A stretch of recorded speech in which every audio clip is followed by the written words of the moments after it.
Assalamualaikum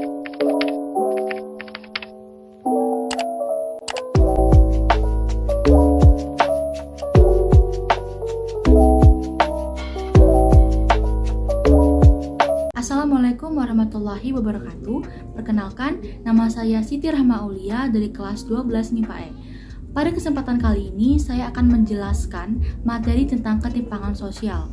Bagaimana pengertian, faktor penyebab, dampak-dampak, dan upaya menghadapi ketimpangan sosial. Yuk simak video berikut ini. Ada beberapa pengertian ketimpangan sosial menurut para ahli. Yang pertama, menurut William E. Cockburn, bahwasannya ketimpangan sosial adalah perubahan sosial yang melibatkan unsur-unsur dalam masyarakat yang saling berhubungan antara satu sama lain. Lalu, yang kedua, menurut Sel Sumarjan, bahwasannya ketimpangan sosial adalah bentuk ketidakseimbangan antara unsur-unsur dalam masyarakat sehingga menimbulkan dampak negatif bagi kelompok masyarakat. Lalu yang ketiga, menurut Jonathan Houghton, bahwasannya ketimpangan sosial adalah bentuk ketidakadilan yang terjadi dalam proses pembangunan. Dari pengertian ketimpangan sosial menurut para ahli tersebut, dapat kita ambil kesimpulan bahwasannya ketimpangan sosial adalah suatu kondisi terjadinya ketidakseimbangan atau adanya jarak di tengah-tengah masyarakat yang disebabkan oleh perbedaan status sosial, ekonomi, budaya sehingga menjadikan suatu perbedaan yang mencolok. Dalam kehidupan sehari-hari pun sering kita temui seperti adanya golongan orang kaya dan orang miskin. Lalu bagaimana faktor penyebab dari terjadinya ketimpangan sosial ini? Yang pertama ada kebijakan pemerintah. Hal ini dapat kita lihat dari transmigrasi atau lebih spesifiknya yaitu urbanisasi. Transmigrasi sendiri adalah perpindahan penduduk dari suatu daerah ke daerah lain. Lalu urbanisasi adalah perpindahan penduduk dari desa ke kota dengan anggapan bahwasanya di kota mereka akan mendapatkan hidup yang lebih layak. Tentunya hal ini menyebabkan ketimpangan sosial di mana warga pendatang lebih maju, lebih cepat berkembang daripada warga aslinya sehingga memengaruhi kehidupan antara tiap pihak. Yang kedua, ada globalisasi. Globalisasi ini menyebabkan perekonomian hanya tumbuh di beberapa wilayah. Mengapa demikian?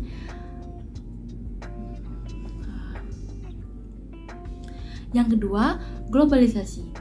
Globalisasi ini menyebabkan perekonomian hanya tumbuh di beberapa wilayah. Mengapa demikian? Seperti yang kita ketahui bahwasannya globalisasi sangat erat kaitannya dengan teknologi. Dalam bidang perekonomian, maka proses perekonomian akan lebih efektif menggunakan teknologi. Dan tentunya dibutuhkan tenaga kerja yang terampil dalam mengaplikasikan teknologi ini. Namun, tidak semua daerah mendapatkan impact dari adanya globalisasi ini, sehingga daerah yang tidak mengalami dampak dari globalisasi ini akan sulit dalam penggunaan teknologi, sehingga akan terjadi ketimpangan keterampilan dan perekonomian hanya tumbuh di beberapa wilayah saja. Lalu adanya globalisasi ini juga menyebabkan praktik ekonomi kapitalisme, menyebabkan si kaya akan semakin kaya dan si miskin akan semakin miskin. Yang ketiga, ada faktor internal individu.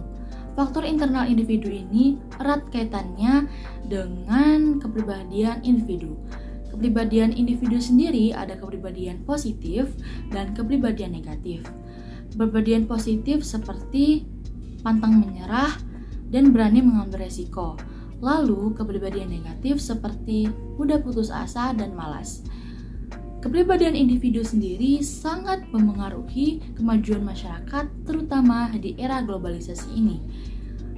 Pada era globalisasi ini, persaingan tiap individu semakin ketat, sehingga dibutuhkan kepribadian positif demi tercapainya kemajuan. Namun, apabila masyarakat cenderung memiliki kepribadian negatif, maka ketimpangan sosial akan semakin sering kita rasakan dalam kehidupan sehari-hari. Selanjutnya, kondisi demografi.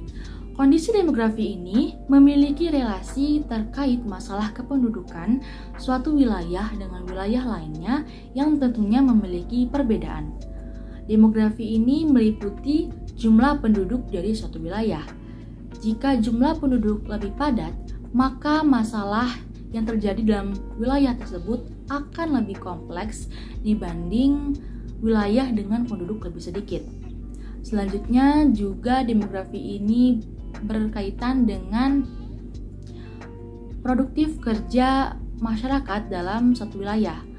Apabila dalam satu wilayah memiliki penduduk atau masyarakat yang berusia produktif, maka wilayah tersebut akan lebih maju dibanding wilayah dengan lebih sedikit usia produktif.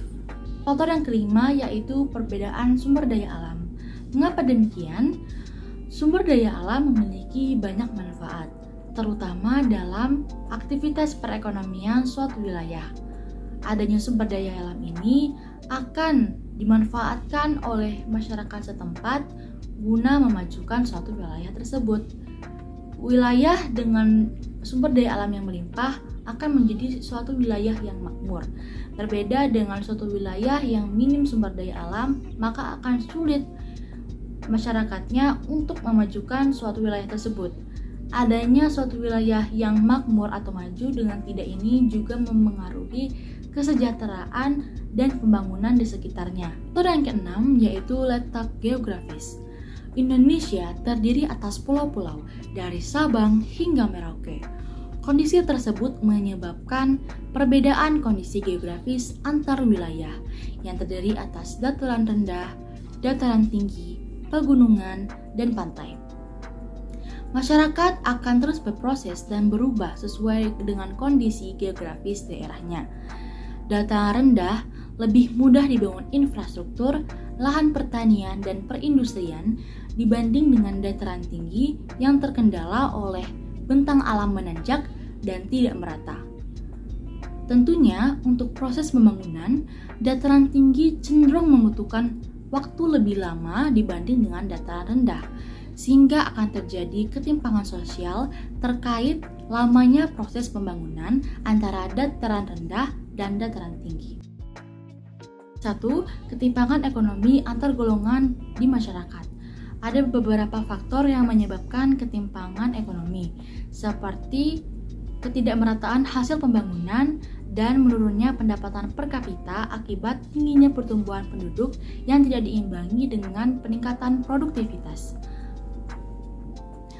Ketidakmerataan hasil pembangunan ini menyebabkan masyarakat sulit mendapatkan pelayanan dasar seperti pendidikan, kesehatan, dan air bersih. Pendidikan mempengaruhi kualitas diri seseorang, baik dari segi wawasan maupun keterampilan. Masyarakat yang kurang terampil akan mendapatkan upah yang lebih rendah, sehingga sulit untuk memenuhi kebutuhan hidupnya. Tingginya pertumbuhan penduduk juga mempengaruhi sulitnya mendapatkan pekerjaan.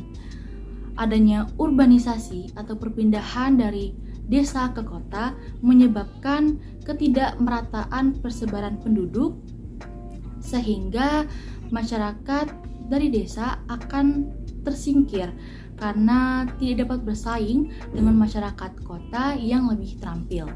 Hal ini menyebabkan pengangguran di kota akan lebih tinggi. 2. Ketimpangan antara desa dan kota. Faktor penyebabnya yaitu kondisi geografis dan tipologi desa yang kurang menguntungkan. Hal ini menyebabkan mata pencaharian masyarakat desa tidak memiliki banyak alternatif seperti di perkotaan. Selain itu, dalam hal pembangunan, pemerintah lebih fokus terhadap sektor industri di perkotaan dibanding dengan sektor pertanian dan perdagangan di desa, sehingga petani dan pedagang memiliki keuntungan yang rendah. Hal ini juga menyebabkan petani dan pedagang tidak dapat memenuhi kebutuhan hidupnya sehari-hari, sehingga angka kemiskinan di desa jauh lebih tinggi dibanding di perkotaan. 3. Ketimpangan kualitas sumber daya manusia. Masyarakat yang tinggal di kota jauh lebih mudah mendapatkan akses pendidikan yang bagus dibanding dengan masyarakat yang tinggal di daerah dengan infrastruktur dan jaringan komunikasi yang terbatas. Hal ini memengaruhi kualitas diri dari tiap-tiap individu. Lalu, Masyarakat yang tinggal di daerah terpencil tersebut akan kalah bersaing dengan masyarakat yang tinggal di perkotaan. Peluang mereka untuk mendapatkan pekerjaan yang layak dan meningkatkan kesejahteraan hidupnya pun akan semakin kecil. 4. Ketimpangan antara pemilik modal dan buruh. Kurang diperhatikannya upah buruh berpengaruh terhadap ketimpangan dalam masyarakat. Meskipun buruh telah diberi upah dan kadang harus bekerja lembur untuk memenuhi target produksi, namun upah yang didapatkan oleh buruh tidak mampu meningkatkan taraf hidup mereka.